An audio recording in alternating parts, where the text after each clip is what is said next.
हरिओम नमो नारायणा। ओम नमो भगवते वासुदेवाय नमः। भगवान श्री हरि विष्णु और माता लक्ष्मी का आशीर्वाद सभी पे सदा सर्वदा बना रहे। फाल्गुन पूर्णिमा व्रत की कथा। हर वर्ष फाल्गुन पूर्णिमा तिथि पर बुराई पे अच्छाई की जीत के प्रतीक स्वरूप होली का दहन किया जाता है और होली का ये पावन पर्व श्रद्धा और उल्लास के साथ मनाया जाता है। इस दिन विष्णु एवं लक्ष्मी जी की पूजा का विशेष महत्व होता है। साथ ही फाल्गुन पूर्णिमा की पौराणिक कथा का पाठ करना या कथा सुनना भी अत्यंत ही फलदायी माना जाता है। ऐसी मान्यता है कि इस कथा को सुनने से व्यक्ति को यश, कीर्ति, धन धान्य एवं संतान सुख की प्राप्ति होती है तथा मृत्यु के उपरांत वैकुंठ धाम की प्राप्ति होती है। तो आप सभी इस कथा को बड़ी श्रद्धा पूर्वक सुने और श्री हरि नारायण भगवान के जो सच्चे भक्त हैं वो कमेंट बॉक्स में जय श्री हरि नारायण जरूर लिखें। अब श्री गणेश जी का ध्यान करते हुए और श्री विष्णु भगवान जी के चरणों में प्रणाम करते हुए मैं कथा सुनाना प्रारंभ करती हूँ। फाल्गुन पूर्णिमा व्रत की कथा।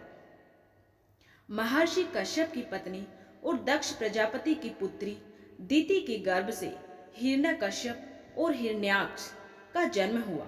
ये दोनों ही अत्यंत बलशाली थे और अपनी शक्ति से देवताओं को पराजित कर स्वर्ग पर अधिकार कर लिया। उनके अत्याचारों से देवलोक में हाहाकार मच गया।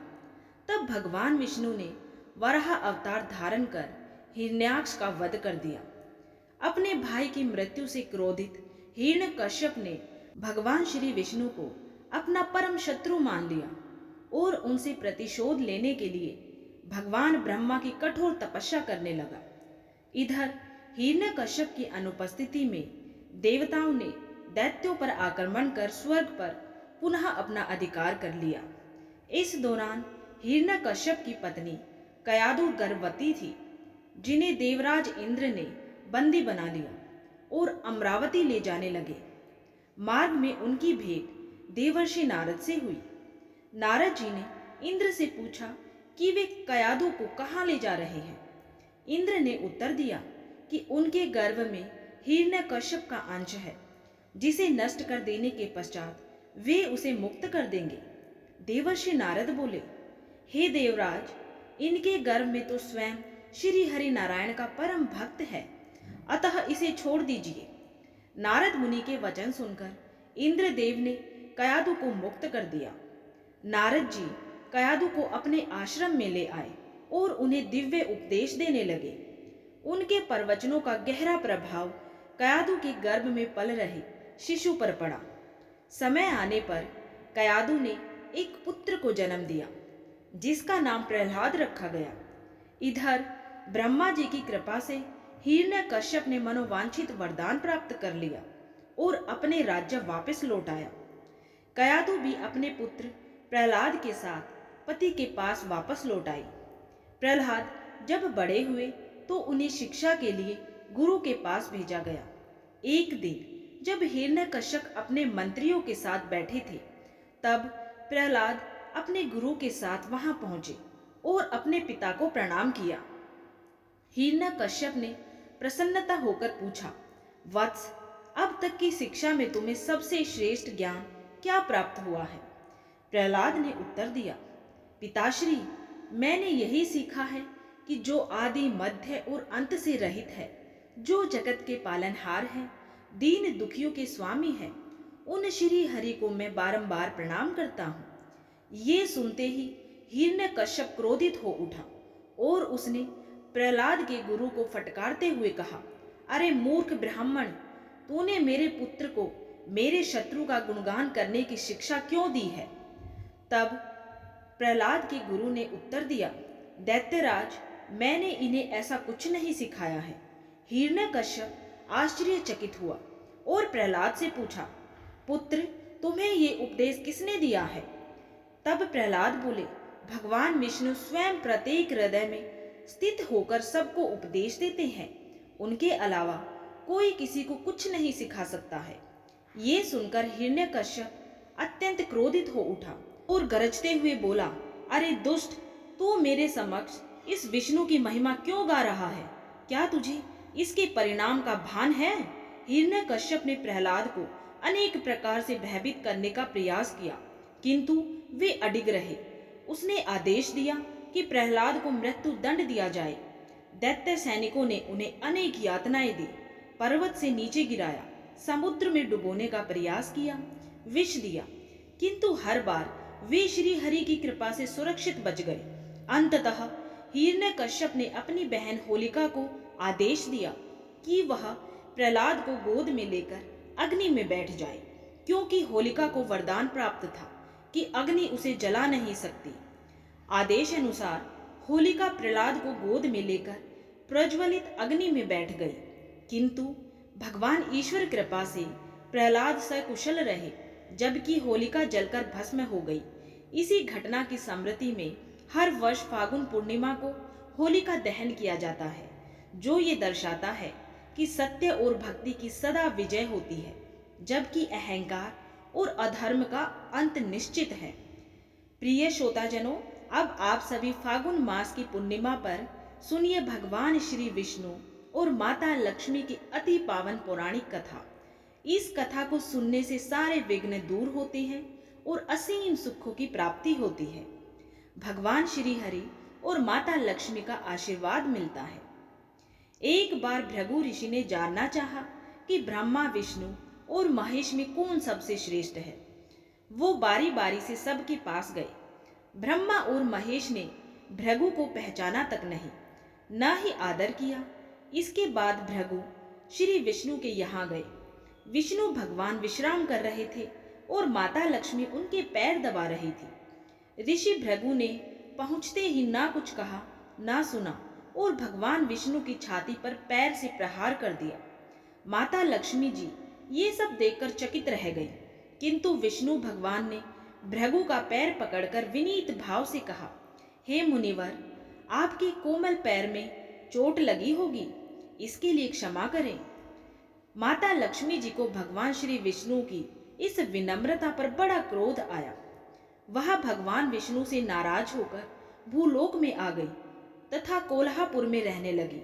लक्ष्मी जी के चले जाने से श्री विष्णु भगवान को लगा कि उनका श्री और वैभव ही नष्ट हो गया और उनका मन बड़ा अशांत रहने लगा।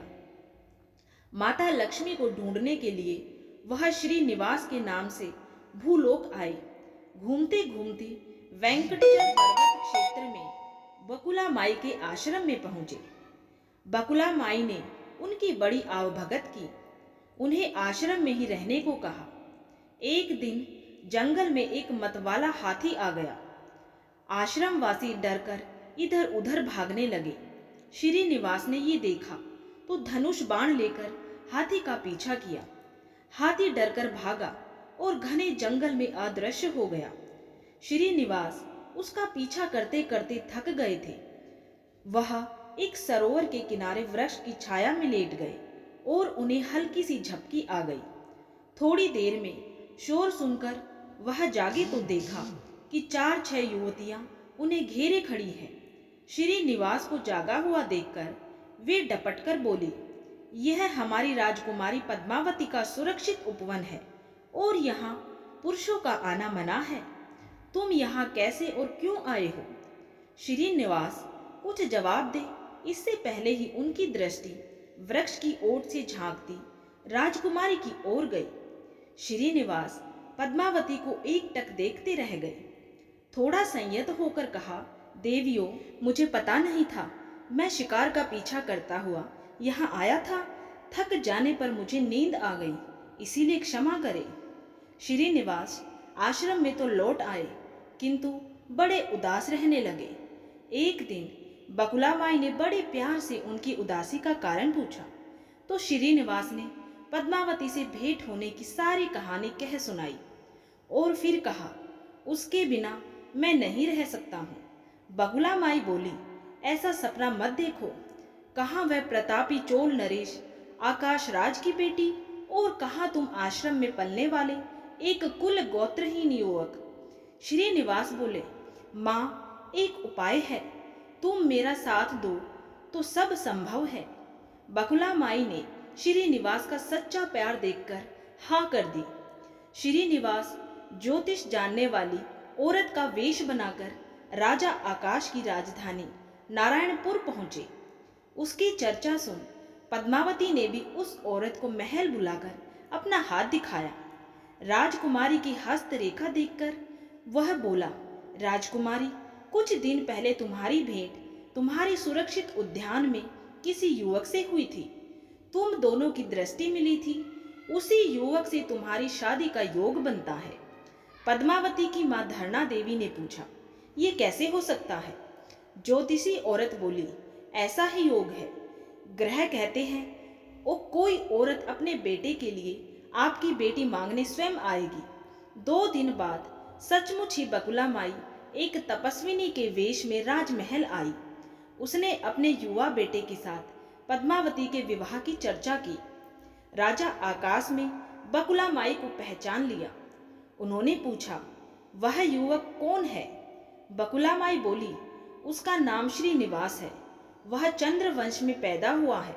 मेरे आश्रम में रह रहा है। मुझे माँ की तरह ही मानता है। राजा आकाश ने कुछ सोचकर उत्तर देने के लिए कहा। बकुला माई के चले जाने पर आकाश ने राजपुरोहित को बुलाकर सारी बातें बताई। राजपुरोहित ने गणना की, फिर सहमति देते हुए कहा, महाराज, श्रीनिवास में विष्णु जैसा देवगुण है। लक्ष्मी जैसी आपकी बेटी के लिए ये बड़ा सुयोग्य वर है। राजा आकाश ने तुरंत बकुला माई के यहाँ अपनी स्वीकृति के साथ विवाह की लगन पत्रिका भेज दी। बकुला माई ने सुना तो वह चिंतित हो उठी। श्रीनिवास से बोली, बेटा, अब तक तो विवाह की ही चिंता थी, अब पैसे न होने की चिंता है। मैं वाराह स्वामी के पास जाती हूँ, उनसे पूछती हूँ कि क्या किया जाए। बकुला माई श्रीनिवास को लेकर वाराह स्वामी के पास गई और श्रीनिवास के विवाह के लिए धन की समस्या बताई। तो वाराह स्वामी ने 8 दिक्पालों इंद्र, कुबेर, ब्रह्मा, शंकर आदि देवताओं को अपने आश्रम में बुलवाया और फिर श्रीनिवास को बुला के कहा, तुम स्वयं इन्हें अपनी समस्या बताओ। श्रीनिवास ने देवताओं से कहा, मैं चोल नरेश राजा आकाश की बेटी पद्मावती से विवाह करना चाहता हूँ। मेरी हैसियत राजा के अनुरूप नहीं है। मेरे पास धन नहीं है। मैं क्या करूं?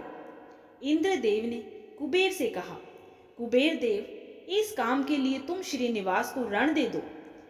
कुबेर देव ने कहा, रण तो दे दूंगा, पर उसे ये वापस कब और कैसे करेंगे, इसका निर्णय होना चाहिए। श्रीनिवास बोले, इसकी चिंता मत कीजिए, कलयुग के अंत तक मैं सब ऋण चुका दूंगा। कुबेर ने स्वीकार कर लिया।